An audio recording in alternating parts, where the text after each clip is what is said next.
Hello అండి, ఇవాళ నేను చూపించబోయే రెసిపీ పేరు మామిడికాయ పప్పు అండి. మీరు అనుకుంటారు దీంట్లో వింతే ఉంది, మామిడికాయ పప్పులో కొత్తది ఏం లేదు కదా, ఆల్రెడీ చాలా వీడియోస్ ఉన్నాయి అనుకుంటారు.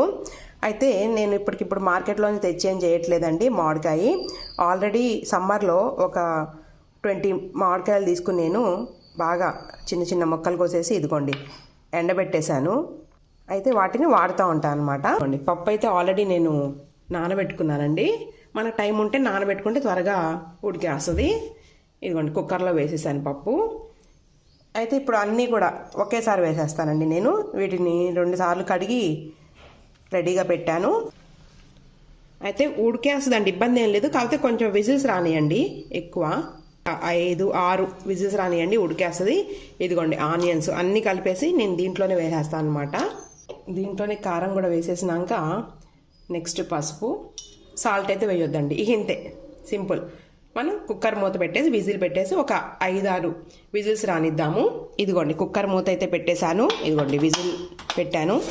మీకు క్వాంటిటీ చెప్పలేదు కదండి. నేను ఈ గ్లాసు కందిపప్పు తీసుకున్నానండి. ఇదిగోండి గ్లాసు, టీ గ్లాసు. దీనికి ఒక 3 గ్లాసెస్ వాటర్ చేర్చాను.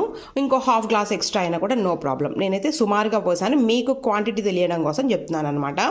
అయితే కొంచెం ఎక్కువ నీళ్ళున్నా కూడా ఇబ్బంది ఏం లేదండి. మనం పోపేసిన తర్వాత సిమ్లో కాసేపు పొయ్యి మీద పెట్టామంటే పప్పు కూడా బాగుంటుంది, ఆ నీళ్ళు కూడా ఎగురుతాయి, దగ్గరకు అవుతుంది అనమాట. కాబట్టి ఇబ్బంది ఏం లేదు. నేనైతే సుమారుగానే నీళ్లు యాడ్ చేస్తాను. ఇదిగోండి కుక్కర్ విజిల్స్ అయితే వచ్చేసినాయి. ఒక 6 విజిల్స్ రానిచ్చా నేను. ఇక స్టవ్ ఆఫ్ చేసేసాను. అయితే మామిడికాయ క్వాంటిటీ ఎంత చెప్పలేదు కదండి మీకు. ఒక మీడియం సైజ్ మామిడికాయ ఎంతైతే ఉంటుందో అంత తీసుకున్నానండి నేను ముక్కలు.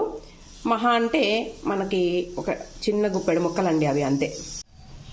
ఇదిగోండి పప్పు అయితే ఉడికిపోయింది. ఇదిగోండి కళ్ళుప్పు వేస్తున్నాము. ఉప్పు వేస్తున్నానమ్మా, వేసేస్తున్నాను. తాలింపు పెట్టు. తాలింపు కూడా రెడీ చేసాలే, ఇంకా నూనె లేదు అత్తయ్య. నేను సరిపోతుందిలే, మనకేం ఫ్రైలు ఏం కాదుగా. గట్టిగా అనిపిస్తుంది అనుకోండి, కొంచెం వాటర్ తెచ్చుకుందాము, తర్వాత మళ్ళీ కాసేపు సిమ్లో పెట్టుకుంటే సరిపోతుంది. ఇదిగోండి తిరగమూత దినుసులకి రెడీ చేసింది ఏంటి అంటే ఎండుమిరకాయలు, చిన్నుల్లిపాయలు, కరివేపాకు, దినుసులు, అంతే యాజ్ యూజువల్ నార్మల్గానే. ఎండుమిరపాయలు వేస్తున్నాను, కరివేపాకు. అమ్మా అయినా వేసే అత్తయ్య.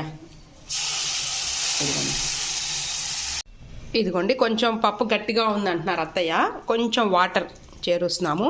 మళ్ళీ వాటర్ చేర్చామనేసి మళ్ళీ ఒక 2 మినిట్స్ పెడతాము సిమ్లో. మామిడికాయ పప్పు రెడీ.